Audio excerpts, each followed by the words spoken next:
you so much for joining us today to learn about Strive Worldwide. I am Ann Ryan. I'm the program director of Strive Worldwide, and we'll do more in-depth introductions next. The seminar that you're experiencing today is part of our 5-week, 10-seminar Healthy You course. And we have a section or 2 sections of that begin on Monday, January 17th. Today we have 3 sessions with folks joining us from all over the world. Our goal is to run this session like we would one of our seminars. So we're going to be doing some of the activities we do in each of our seminars. Due to the sheer volume of people signed up for the seminar, we may have to do some modifications. We usually cap our classes around 20 to 25 participants, and we're already past that, as you can see now. So in some areas, we may make some modifications, and we might need to limit the use of mics until the end of the session today. Also, I want to make sure everybody is aware that this meeting is being recorded. So by choosing to participate today, you're agreeing to be included in the recording. I think we're ready to get started. If you are ready, type in R in the chat box. And if you haven't found the chat box yet, it's all good. We're going to cover that in our housekeeping items. Look at those R's flying in the chat box. All right, we are ready. So these are a few of the faces that you're seeing on your screen. Again, I'm Ann Ryan. I'm the program director for Strive Worldwide. And that just means that I create the courses. And when you sign up for Strive Worldwide classes, I walk you through the process and answer any questions that you might have. I have been working for Strive for just over 3 years. And prior to that, worked in higher education as an academic dean and campus president. But during that time, I was a volunteer for Strive for a number of years.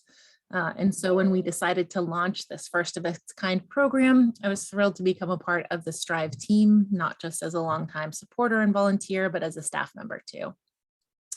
So I'm joining you from Maine, as are Sarah, Rebecca, and Marie, as that is where Strive is located. However, as you can see from our maps, we have folks joining us from all over the globe. Between our 3 sessions today, we have people from 41 states in the US and 7 countries from around the world. So if you'd like to share in the chat box where you're joining us from, we'd love to hear from you. You can do just your state or country. You don't need to share any personal details. Great. And while those are coming in, I'm going to introduce myself. So hi, I'm Sarah Brown. I'm the program coordinator and lead instructor for Strive Worldwide. I help Ann with curriculum, as well as doing most of the seminar design and a lot of the student communication.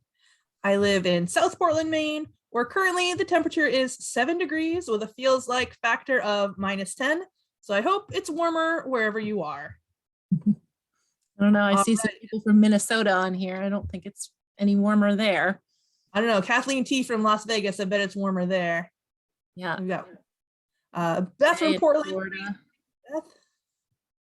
So it does look we've got people from New York, Georgia, Pennsylvania, Kentucky, Ohio, New Jersey. And I am Rebecca Andriozzi, a support instructor that helps Sarah Brown. And you would most often see me at the seminars on Tuesday and Thursday evenings. I've been in education for over 40 years as a classroom teacher, program director, and admissions director. And I am thrilled that, that I was able to become a part of the Strive Worldwide team. And it's been about 3 years.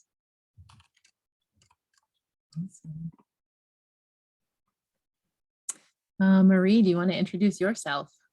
Yes, sorry, I was so caught up in all of the exciting locations in the chat. We have people from all over the place. My name is Marie. I am brand new to Strive.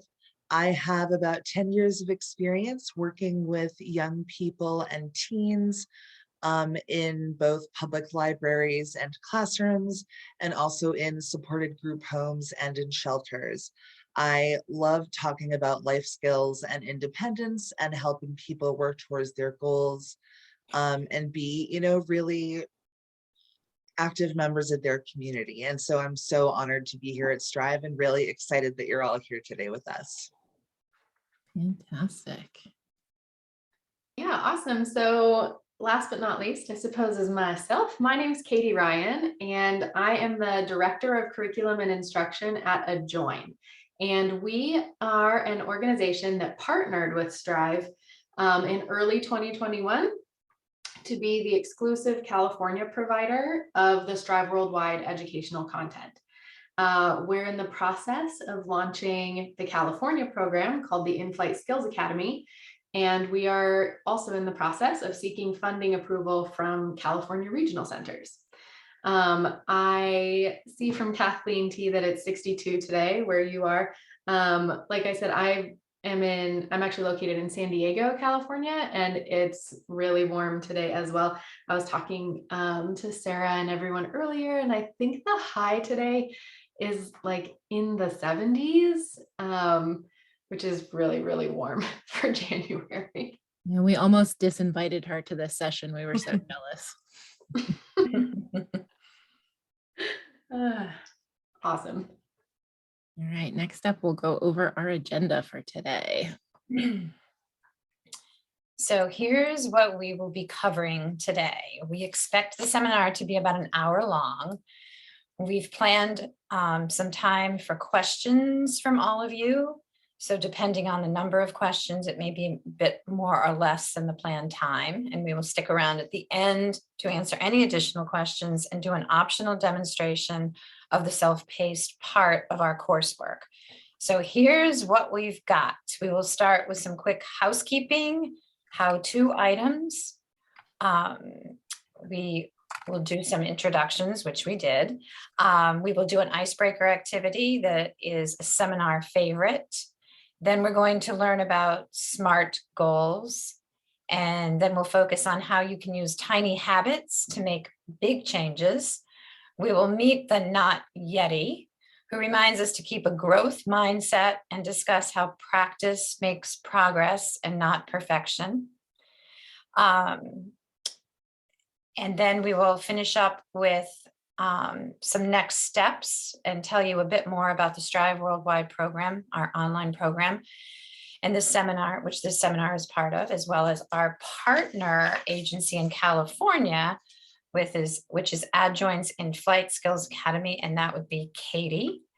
Then we will open the floor up for questions. In our normal seminars, we don't restrict questions to a single time, but we keep our seminars capped at 20 students. So if we have as many as we have right now, it's a little bit different. So we have to adjust some of the ways we do things today based on the large number of participants. So then we'll close out with Rose, Bud, and Thorn activity, which is another seminar favorite, and ask for some additional feedback once we hear from you about your Rose, Bud, and Thorn, which will be in a link. If folks want to stay after seminar, we can answer more questions about the courses. So I did want to just say, I think we've got someone from Canada. We've got Rhode Island, Wyoming. It's pretty awesome. Missouri, Nebraska. It's pretty cool. It's great to have everybody. So if you type R in the chat box, we will get ready. That's our signal that you're ready to move on for our next thing. So look at him go. We are ready. Like you're ready. So here we go. Because there are so many people, we have limited the ways that we can communicate today. So we want to go over how they work. So on a computer, we are going to find that chat button at the bottom. This is how to open your chat box. So if you do that, it will pop up, and then you can move that around on your screen to wherever you like it. If you are using a mobile device today, in order to find the chat box, you will find the little 3 dots that say more. And under there, you will find the option that says chat. Cool. Because we are looking at a lot of slides today, and you can either look at people or slides on a mobile device, we ask that you look at the slides. unless you would like to use the chat box, and then you can do that. Does that make sense? Great. All right.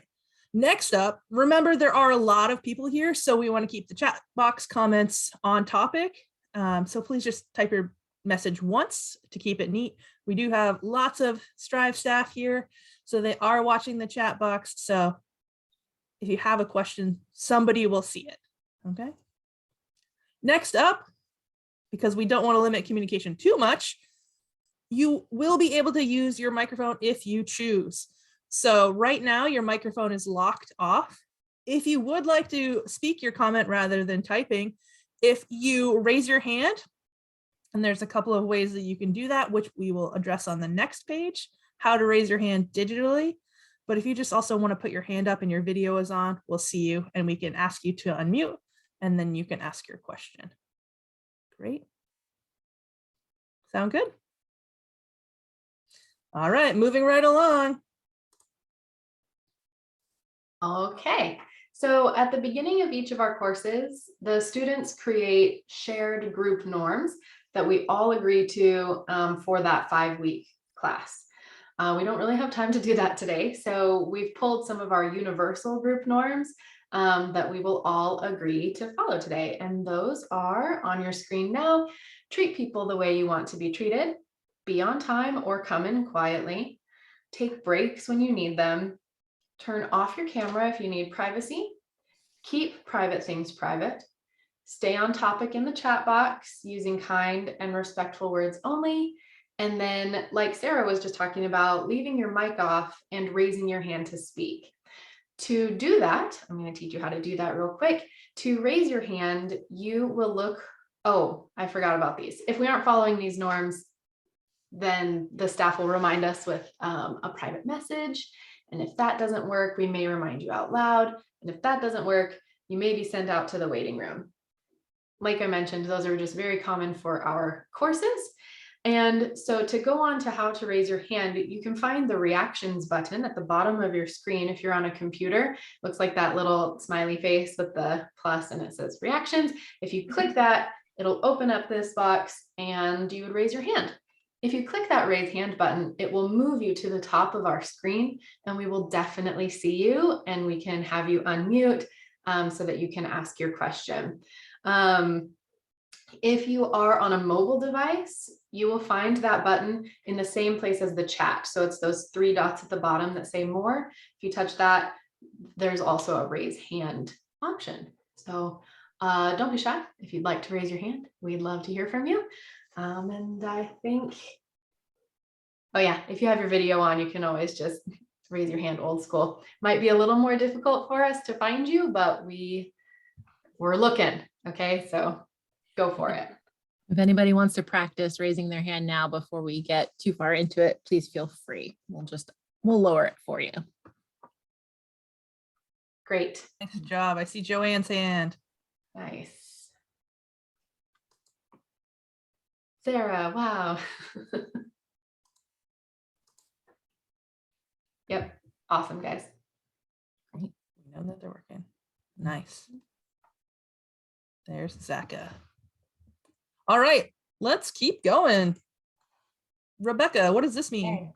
So this slide is for any supporters in the audience. We want to remind you that top-notch support means participating with the student and not for the student. This might mean repeating or rephrasing information. It might mean prompting to answer questions or to remain focused. What it doesn't mean is that if we ask a question that we want your answer, we want the participant's answer. If you know the answer to, that's great, that's fabulous. But if you give that answer to the participant to share, the participant hasn't had to think for themselves and we can't gauge if they are learning. So great, cool. So for our participants, remember that self-advocacy is asking for help when you need it. And self-advocacy is saying, I've got this. If you're receiving too much support, we want everyone to participate as independently as possible. Does that sound great? Maybe a thumbs up? Perfect. Looks good. All right. Look at that. Edwin's showing off the reactions thumbs up too. Very cool. Very cool. Yeah. All right, so next up we have our icebreaker. In seminar, icebreakers are a really fun way for everyone in the class to kind of get involved, get to know each other. And today our icebreaker is going to be just a little bit different since it is a larger group. And it's going with our Healthy You theme. So to get started, go along with me here, folks. Start off with a full body scan. And just kind of, you can close your eyes or you can just like look somewhere else. You don't have to look at the screen right now, but just see how you're feeling today. And maybe start with the top of your head, check in with your mind. Are your thoughts racing? Are you thinking about your lunch or whatever food is coming up for you? How's your neck, your shoulders, all the way down? Are you feeling tense? Are you relaxed? Just a full body scan, take like 10 more seconds and just sort of check in with how you're feeling today.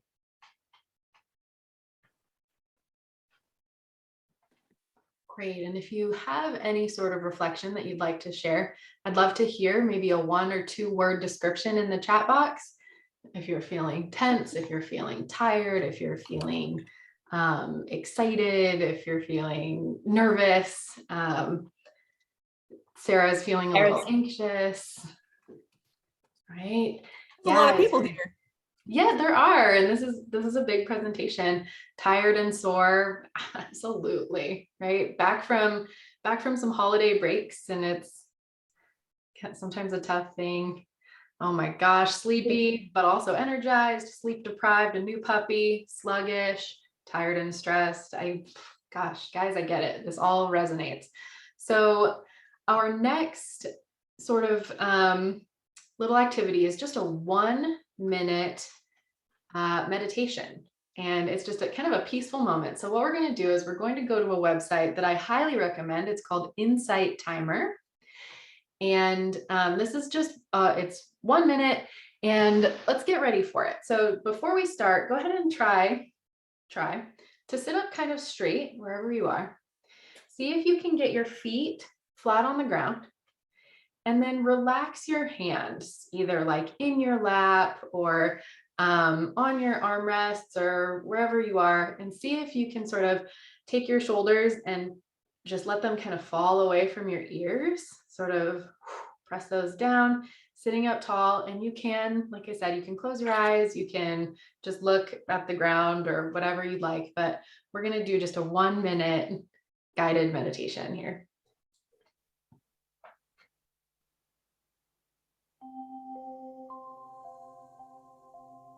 A clear mind. Taking just a minute, I turn my attention inwards. I silently observe my thoughts. Each thought a ripple on the surface of a lake.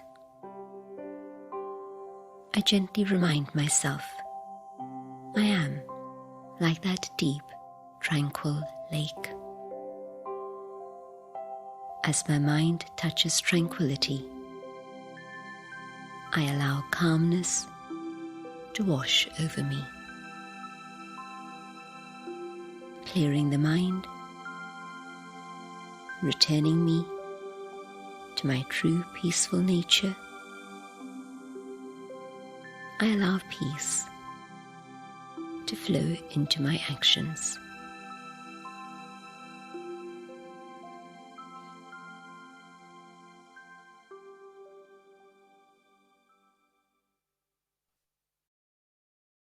Nice job, Nice everyone. Yeah, that was great. So that was truly 1 minute of just someone with a peaceful, soothing voice, some guided imagery.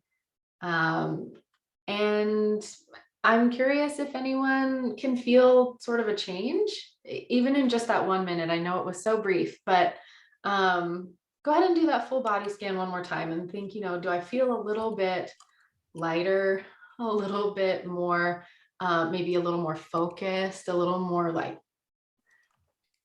if there was a change. If not, that's okay. If you want to throw something in the chat, we'd love to hear. If not, totally fine. Some people feeling lighter, a little more relaxed. I think just 1 minute can really turn things around. If you're having a stressful moment, 1 minute can really be helpful. So thanks, you guys. Seeing some calm, relaxed. Oh, beautiful. Went to my joy place in the Faroe Islands. Faro, I don't know where that is, but now I want to look it up. A nice break, a little more calm.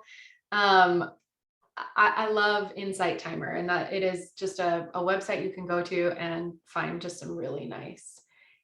It did feel like more than a minute. It's just like, but that truly was just like 1 minute out of your day. And I think we can all find just a moment, a little more peace, even in a busy office. Isn't that I think amazing? that's a great point. Like, this is something that you could do anywhere because it's just a minute. And so it's what it's called, just a minute. Yeah. And this just a minute person on Insight Timer has 8 or 10 different 1 minute meditations that are all really great.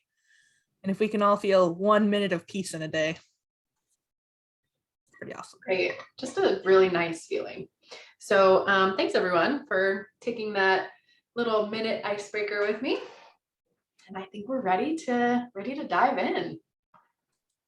Let's do it. All right. So I get to talk to you about SMART goals. Has anybody ever heard that term before? SMART goals?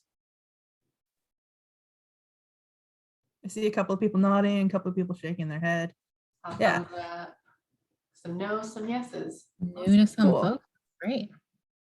Awesome. So this is my favorite way to set goals. We start with the word SMART, and then each letter in the word SMART represents a word that goes with goal setting. So S is for specific, M is for measurable, A and R go together because these words mean kind of the same thing. So attainable and realistic, and T is for time-oriented. So when we use words that we might not use every day, in Strive Worldwide, we really like to make sure that we are defining them so people know what we're talking about. So let's make these make sense. So specific means, what exactly do you want to achieve? Use some details, right? Measurable. How do you know if you're making progress? How do you know if you've reached your goal? Attainable and realistic means, is this something I can actually do? And then time-oriented, when do I want to achieve this by? Right? Because it can be good to have a goal, but having a goal with an end date makes it a little more serious. So now you know what they mean. Let's use an example, because I think examples really kind of bring it home. So if my example is, my goal is I want to be a better swimmer. That's a great goal. It's not super smart though. So let's make it SMART. So what specifically do I want? Maybe I want to be able to swim 800 meters without stopping. So now that is specific and measurable because I can tell when I've got to 800 meters or not, right? And if I can't get to 800 meters, I'm not there yet. But I can measure how far I have gone so I can make note of that progress. Maybe today it's only 50 meters. Maybe next week it's 150, right? So I can measure that progress. Great. So is this attainable and realistic? Yeah, right? I'm capable of swimming, but it's going to be a reach goal for me. 800 meters feels like a lot right now. It's about half a mile. Wow, that's a long swim for me. So if my goal was to be a fish, that's not realistic. I can't breathe underwater. I'm never going to be able to swim underwater forever, right? So it's realistic. And then time-oriented. When do I want to achieve this by? Well, I won't be able to do it by this weekend. And I want to give myself quite a while. So I'm going to say I want to be able to do it by the next Summer Olympics. I'm not going to be in the Olympics, but watching them swim on TV and stuff really motivates me. So being able to be like, I could do that would feel good. I wouldn't be able to do it as fast as them, but I could do it. Cool. So that's what SMART goals means. And now Anne is going to tell us about Dr. Fogg and how to break this down into smaller bits. I sure am. Because when we're setting a goal, what we're really talking about is a behavior we want to start or stop, right? So now we're going to talk about behavior, and specifically the Fogg behavior model. But first, real quick, let's define what we mean by behavior. Behavior is an observable action. And I'm going to pause right here because I realize I neglected to tell you all something at the beginning of this, and that is that we do have closed captioning enabled. And so if any of you would like to use closed captioning, you should see a live transcription closed captioning enabled button at the top of your screen. Okay, so back to Dr. BJ Fogg. He is a social scientist and Stanford professor who's the founder of the Behavior Design Lab at Stanford. And the Fogg behavior model says that a behavior happens when three things come together: motivation, ability, and prompt. So what does that mean? Motivation is the desire to complete a task. Ability is being able to complete the task, and a prompt is a reminder to do it. So let's take a look at an example, like brushing your teeth. What would be our motivation for brushing your teeth? There could be a few. I mean, health overall, having good breath, and not offending friends with bad breath, right? So what's our ability? Can we brush our teeth? Probably. You've probably been doing it for a long time. And then what's your prompt? Maybe it's part of your morning or bedtime routine, or maybe you have a reminder set for when you brush your teeth.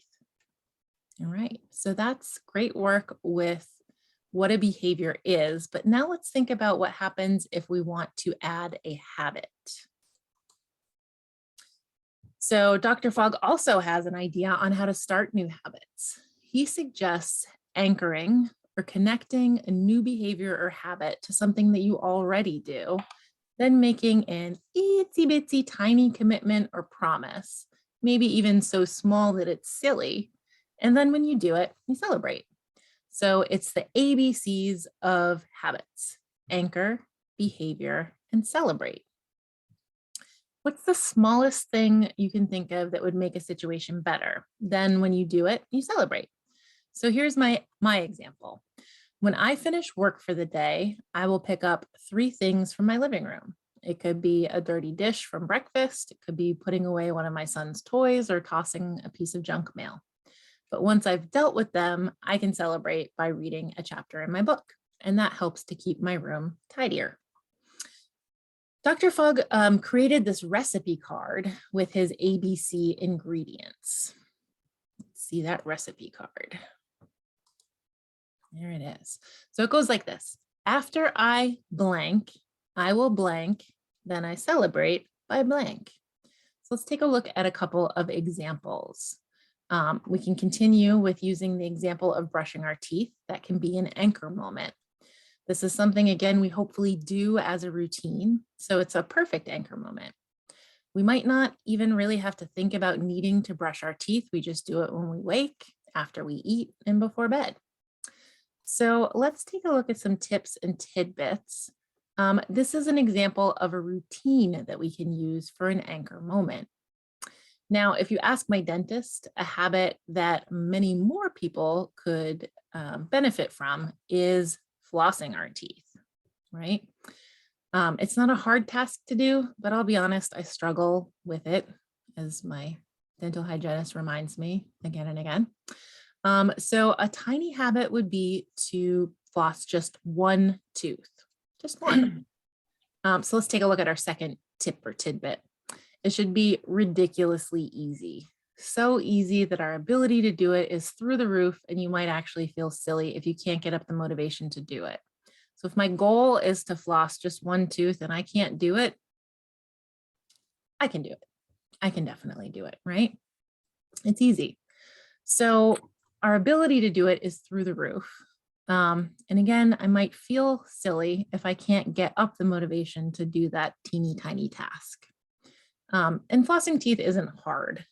In this instance, we're actually more focused on training it to be an automatic habit, which is another one of our tips.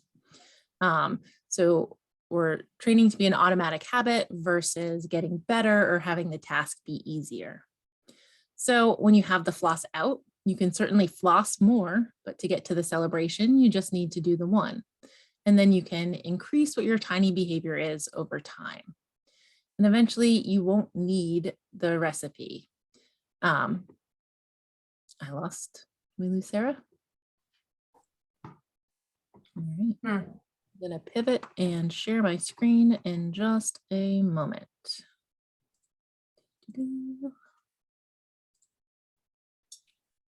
Screen. Oh, she lost Wi-Fi. Bummer. The cold is making it Tough. All right. I want to find my spot and then I'm going to share my screen. Okay. Chat out of the way. And you all should be seeing my screen now. Is that true? Yeah, looks Yes. good. Excellent. Okay. So after we floss the one tooth or more, right?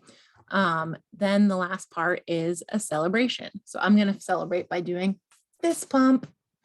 And then you can try out different styles and figure out what works best for you. There are lots of different ways to celebrate. So let's take a look at a different example. When I go to the bathroom, I will do 2 push-ups, then tell myself I'm awesome. So this is one that Dr. Fogg does. I changed it up in my own routine. Instead of doing a push-up, I do 2 squats or lunges, simply because the idea of doing a push-up in the bathroom is unappealing to me. But think of how many times a day you go to the bathroom. You know, if it's 5, then that's 10 push-ups or lunges each day. If you drink a lot of water, it could be 10 or more times. So 20 or more push-ups or lunges. Could I do 20 push-ups all at once? Probably not, though some of you do look strong enough to do that. So good for you. But if I do 2 each time I go to the bathroom, I can do 20 throughout the day pretty easily, right? And this is the time of year that people make lots of New Year's resolutions. And I'm not a big fan of resolutions because it can be an all or nothing deal. And then when people think they've quote unquote failed, it's easy to give up trying. But if you're only trying to set new habits, you can celebrate your success in all the little steps along the way. And if you mess up, you just try again. So a big goal might be something like losing COVID weight, and it's a tall order. But setting yourself up for healthy habits that can lead to weight loss, like squats or push-ups or something else, it can make a big difference. The tiniest change can lead to big changes. And we're much less likely to procrastinate these tiny changes than we are the big ones. All right, so now we're going to talk about self-esteem and confidence. Yes. So what is self-esteem? That's the first thing that we need to answer. And self-esteem is having respect or confidence in yourself. So why is that important? People with high esteem tend to do better in school. They find it easier to make friends. They follow through on projects. They have better relationships. They're more resilient and enjoy life more. That sounds great to me. I don't know about you, but that sounds pretty great. So is having high self-esteem or confidence in ourselves easy? No, not for everyone. Luckily, it's something we can practice and we can get better at. So I think we would all agree that practice is important to most skills, right? So why do we practice? Why do we practice? Well, because we want to improve. Have you ever heard the phrase practice makes perfect? So we have decided that it needs a little tweak. So how about instead we say practice makes progress? Perfection is a finish line that we'll never reach, but progress is something that you accomplish every time you try. All right, so I'm sure you probably all have some light bulbs in your house, I'm guessing. And Thomas Edison invented the light bulb. He told a story about his work towards his invention. Do you think he was able to do it perfectly on the first try? Do you think he made the light bulb the first try? No, he kept trying because it was so long ago. No one is sure of exactly what the quote was, but the idea is this: I have not failed. This is from Thomas Edison, but I just found 1,000 ways not to make a light bulb. So he tried many, many, many times. So what would have happened if Edison had stopped trying? What would have happened? Would we be sitting in the dark? Well, probably not, but we probably wouldn't know Edison's name either, right? So he persevered.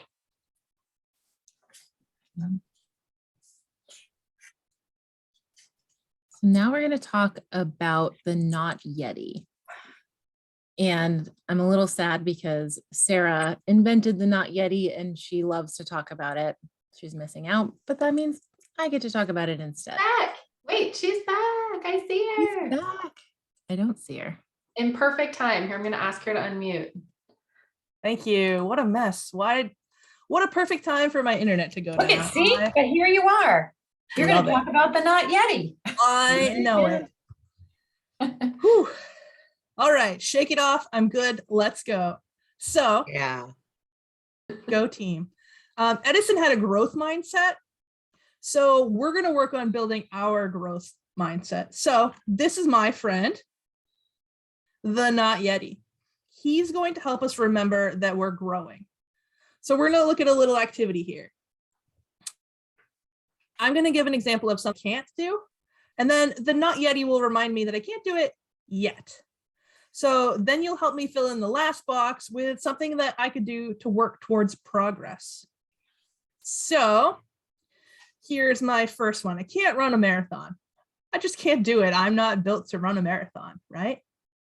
But the Not Yeti says, not yet. I could start out with short runs and work my way up. Right? Let's look at another one. I can't cook. The Not Yeti says, not yet. So maybe I can pick a few kitchen skills and start with those. I know I can make toast. I can't live on my own. Not yet. I'm working on my skills like cooking and cleaning and time management. Then maybe someday I could live on my own. I can't find a significant other. Not yet, but I'm building social skills. I'm working on my confidence and learning about myself.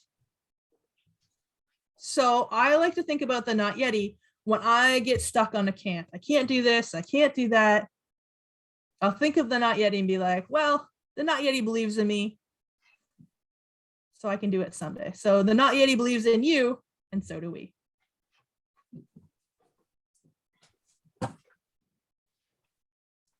I love it. I love the Not Yeti, Sarah. Great job on him.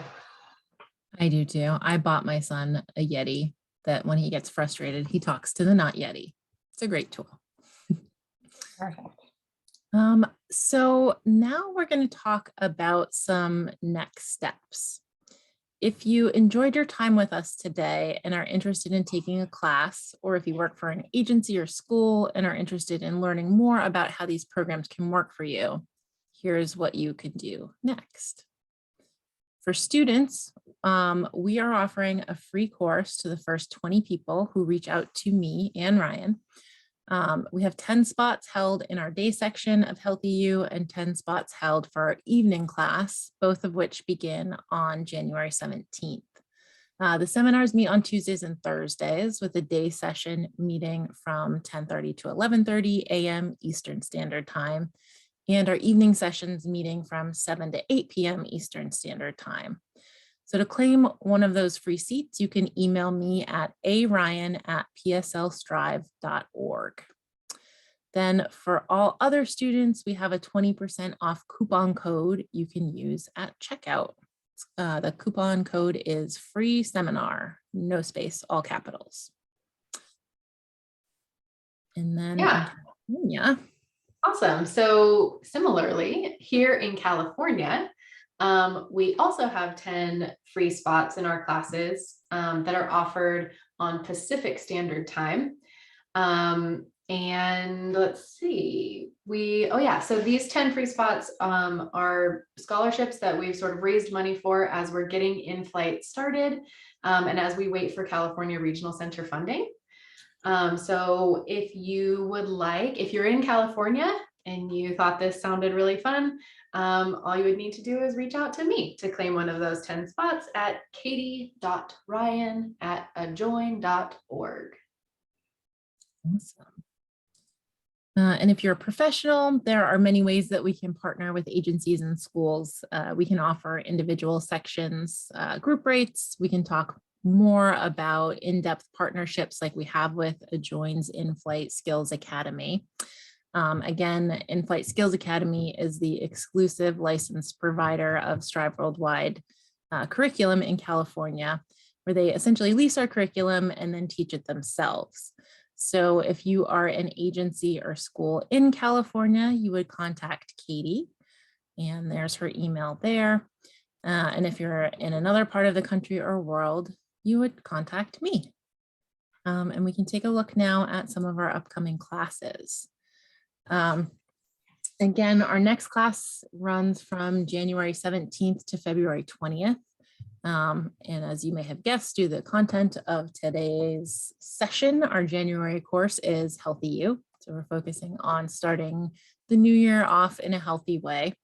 And again, we have both day and evening sections, 10:30 to 11:30 Eastern Standard Time or 7 to 8 p.m. Eastern Standard Time. And you can also see our schedule for the remainder of 2022. Though if this year is anything like last year, we'll likely be adding more sections throughout the year as the needs demand. And In-Flight Skills Academy is offering a day section of cooking and meal planning with Tuesday, Thursday seminars from 10 to 11 a.m. Pacific Standard Time, and an evening section of brain fitness, executive functioning from 7 to 8 p.m. Pacific Standard Time. So schools and agencies are always welcome to request a section for their participants, which can be at dates and times that work best for you. And I am going to paste into the chat box just our catalog links. I can find my chat box. It has disappeared on me. That's probably my fault. Thanks for jumping right in. No problem. That is the Strive Worldwide catalog. And this here is the Ajoin catalog. Okay. So Rebecca is going to talk about questions. Yes. So what we would like you to do when we take this opportunity during when we first start our new courses, type your questions in the chat box. And we will also be available afterwards if you would like to turn on your microphone to ask questions. And then there are two emails on the screen. There's Ann Ryan's email and then Katie Ryan's email. So you can ask questions that way also. They are not related. They are not. But I knew I liked her immediately when I saw her name. So That's right. There you go. All right. What questions do you have for us? So again, you can type them in the chat box. You can use the raise hand icon, or you can throw your hand up old school if you have your video on, and we'll see you and unmute you.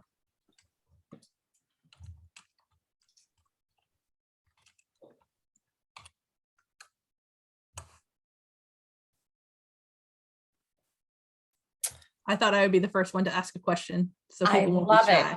Can I answer? Yeah, I was asking you, Rebecca, what's the best part? I love it. I love this opportunity. What's the best part of Strive Worldwide? I think for me, I joined Strive Worldwide after you had all sort of started, and then it grew and you needed more help.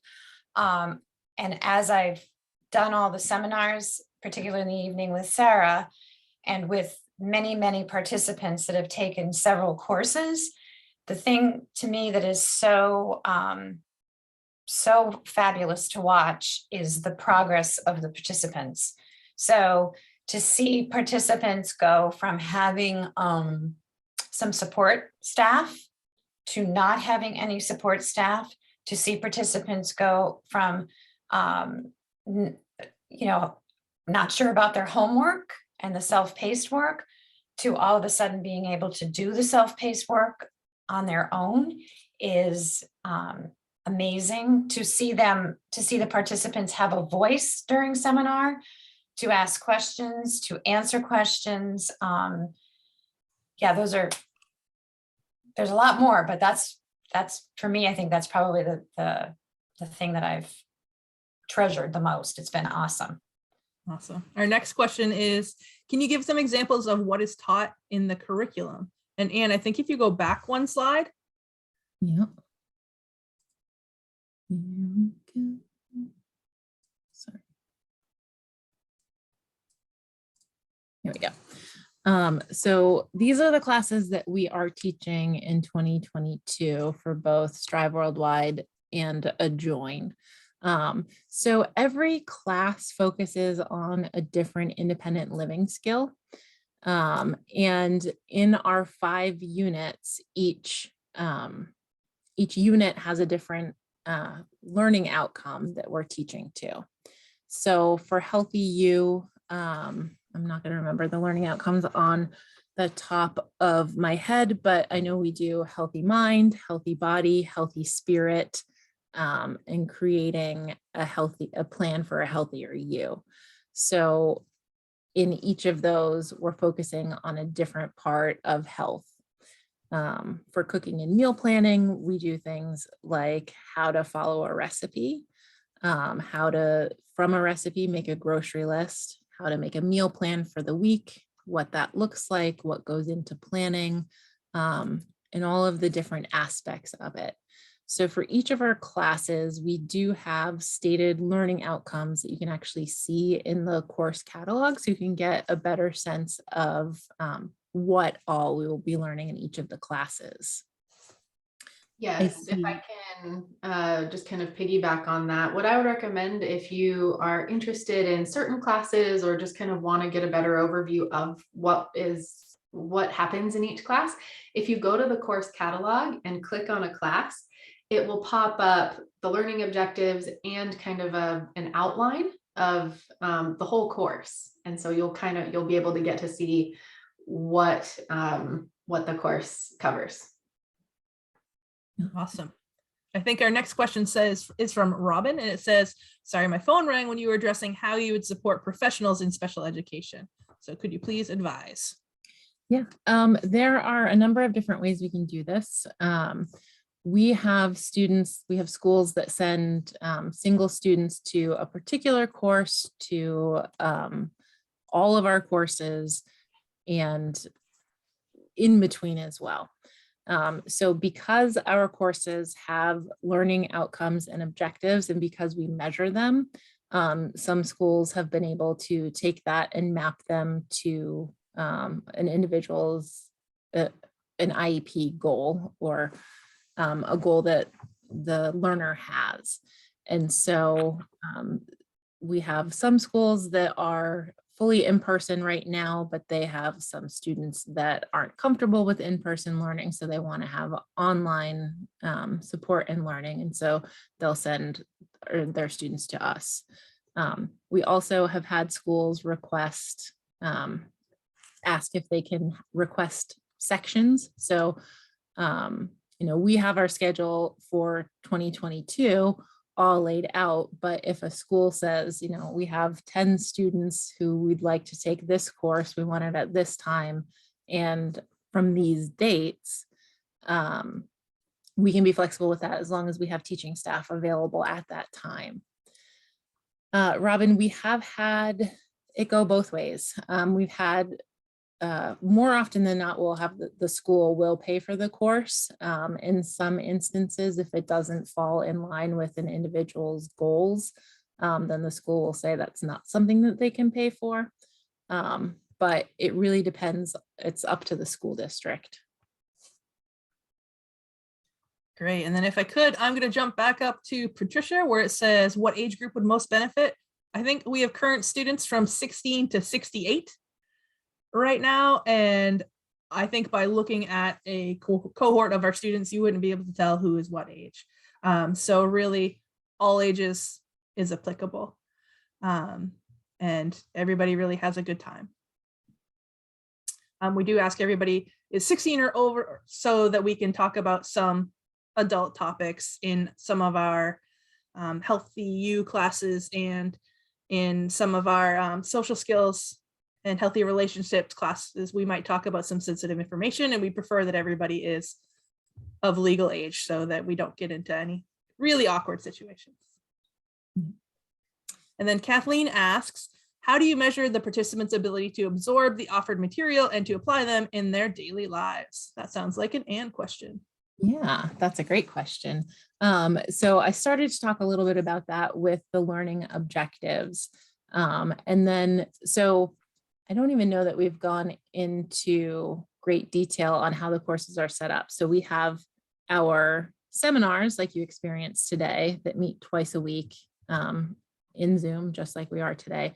But we also have self-paced coursework where students will, actually, I think I can show some of that. Let me skip to that.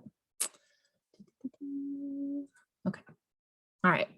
Yeah, so we have our self-paced content and we set it up similar to how we might interact with social media. So we use a lot of videos to narrate content, to introduce concepts to the students, and they're set up just like YouTube and often are embedded from YouTube. And the narrated content has playback controls so students can rewind and repeat and view it as many times as they want. And the videos are all closed caption enabled with playback controls. So we try and make our self-paced work as universally accessible as possible. And then as you asked, once we introduce a concept, then we check for the student's understanding. And that comes in a lot of different forms. So we could do it by quiz or by completing an assignment. And then we revisit and discuss the concept in more detail in our seminar. So we use that spaced repetition to help students retain the information. We do try and structure our quizzes in fun ways so they mirror more closely to taking a quiz on BuzzFeed, but are still pertinent to the educational content. So the example that you're seeing here, we're looking at private or public information in a unit on online safety. So the students have to answer questions to figure out which Harry Potter character they would be. If they spill the beans and give away private information, they're Hagrid. If they keep their information private, they're Dumbledore. And again, this is all narrated content so they can review and repeat.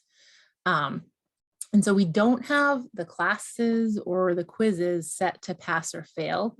We have them set up to try again. So if someone's not successful on the first attempt, they can review the material, repeat it, and then try again. And then once they have demonstrated understanding, they're able to move on to the next piece. And sometimes we'll have students get stuck on a particular assignment. We have study halls before our seminars once a week, or students can request a meeting with an instructor to go over that in more detail one-on-one. There's also a pre and post assessment. Yes, thank you. Independently within the self-paced work. Yeah. So yes, at the beginning of every class, we measure what the students' knowledge is based on each of our learning outcomes. And then we'll have them take that same assessment at the end of the course so that we can see how much knowledge they have gained on the topic and also how much confidence they have gained, because we also ask them how much they think they know about the topic. So that is another way that we measure their work. And then what you're seeing here is a different way that we have students demonstrate understanding. When we use assignments, they're multimodal. So we give students multiple options as to how they want to participate so that they are most successful. So the example that you're seeing here, the student can either type a reply, upload a document, upload a picture, record a video, or record an audio message. And then if we have anything that is where we're asking them to type, we'll include a link to a free speech to text option. So students should not be limited by their ability to either read or write in order to participate in the class. And I think that that links into Kim's question, what if the student is limited verbally and or has cognitive deficits? Would these still be appropriate? And I think 100% yes. We do have at least one student currently who attends and participates fully using a communication device. So she uses that for speech. She also does vocalize some. The chat box is there if people would prefer to use it. If they don't want to use it, they don't have to use it. We also do what we call a lot of thumb checks, like yes, maybe, no. And we can also monitor a lot by head nodding and things like that. And we almost assume that there's going to be some level of cognitive deficit as well. That's kind of what our classes are for. And if people are struggling, we can help them with that. It's also kind of all challenge by choice. You can do as much or as little as you want. If you only want to attend the seminar, you could just attend the seminar, which is kind of like just being in a room full of people that you like to be with. A lot of our content is gamified, so we play some fun game show music, and well, instead of having a quiz, we'll have a game show. There are also a lot of opportunities within the seminars for students to use examples from their own lives to demonstrate understanding. We just finished a money management course where students used their own personal budgets to practice budgeting and practice those skills in class. They also just wrapped up an employment skills class, and on one of the last classes, it was fantastic. They had the students come in to do mock job interviews, and the participants were all, kind of dressed up, demonstrating that they had, taken in that skill, presenting your best. And they actually had Strive staff pretend to be hiring managers, so the students did mock interviews right in the seminar, which I thought was not only great practice for the students, but a great way for us to check understanding and see what skills still needed to be worked on. So there are all different levels of measuring understanding, but as an instructor in the classroom, what I see the most benefit from is those role plays and discussions. And if students don't want to participate verbally in the discussions, they can participate in the chat or use, as Sarah was saying, a communication device. So there really is room for everyone and room for everyone to demonstrate what they've been learning.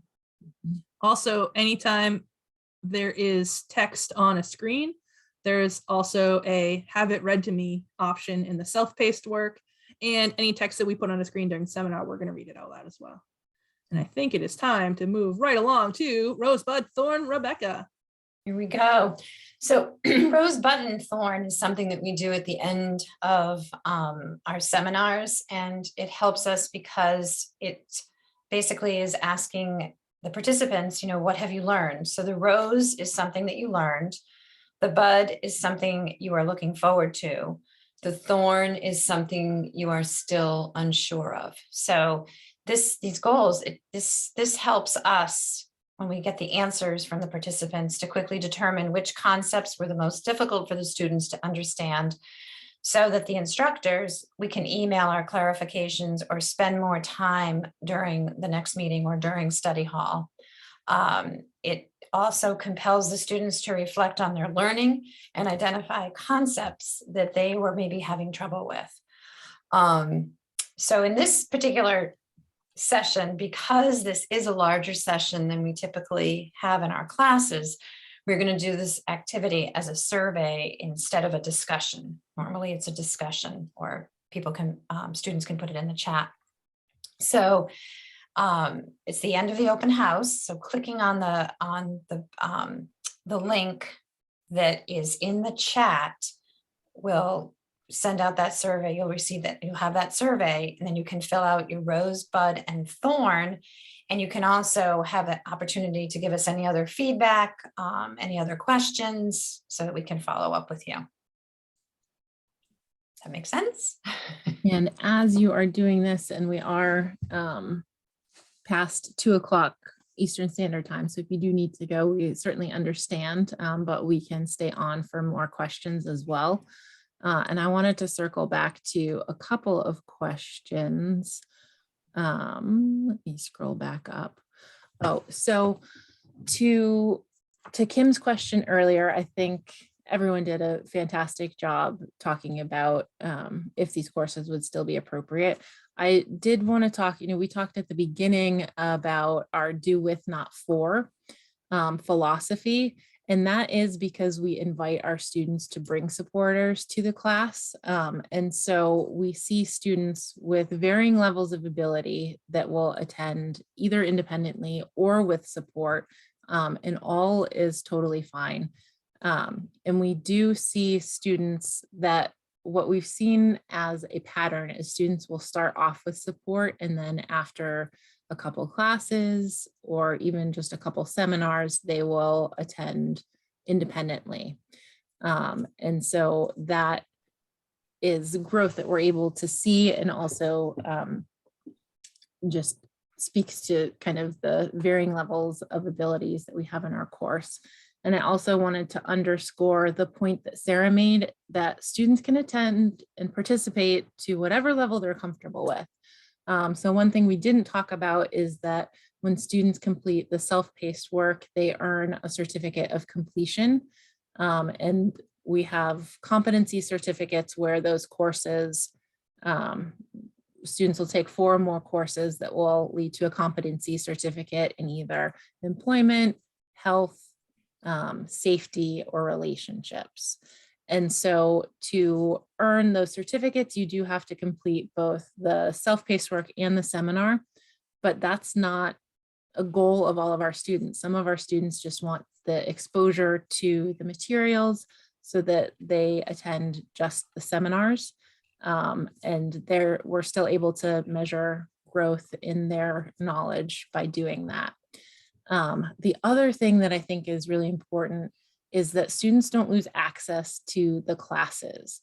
So this, as they take a class, they're building a catalog or a library of resources that they can go back to at any time. We record all of our seminars and we post them to the class. So if in a year from now, 5 years from now, somebody is looking for a job and wanted to review the employment skills course, they still have all of those resources available to them. And I think I did not fully answer Robin's question. I caught her up in chat, but go for it. Okay, nope, that's fine. That was a pretty specific question. Is there any other questions out there? I'm scrolling through to see if we missed anything, but I think we got all of them. You did. I just threw a line in the chat too, because I didn't want to interrupt, but we understand that our students have full lives and we want them to do all of the things that they want to do. We have one student who is in a unicycle class, and that's really hard to learn online. So we want him to go to that class and know that he can watch the recording of our seminar later. You have somebody else who works during class, and somebody does golf, and somebody does horseback riding. These are important parts of their lives, and we don't want them to miss out on those. So we tell them to go do their thing and they can watch our seminar later, but we'll miss them.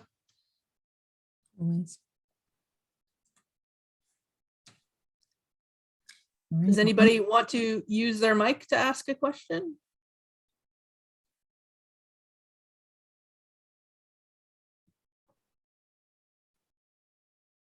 I'm going to stop